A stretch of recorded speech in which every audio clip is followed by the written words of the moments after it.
Morning నుంచి social మీడియాలోని ఒకటేమనే rumours.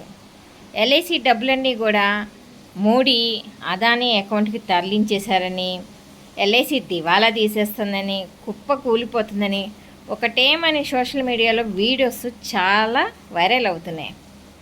అసలు ఎల్ఐసిలోని ఎంత అమౌంట్ ఉందో వీళ్ళకి తెలుసా?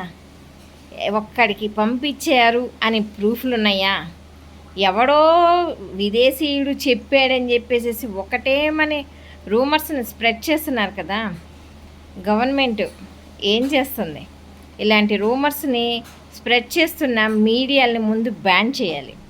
ఎందుకంటే ప్రజల్లోని భయాందోళనని సృష్టించే ఏదైనా సరే గవర్నమెంట్ సంస్థలు చూస్తూ ఊరుకోకూడదు.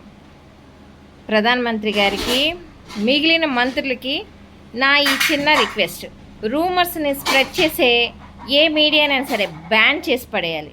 అది చూసే మిగిలిన వాళ్ళకి భయమన్నా వస్తుంది.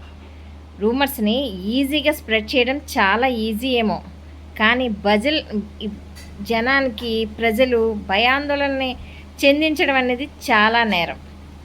ఫస్ట్ నా రిక్వెస్ట్, దీన్ని కొంచెం పరిగణనలోకి తీసుకుంటారని, వాస్తవాలను మాత్రమే టెలికాస్ట్ చేయాలని నా రిక్వెస్ట్.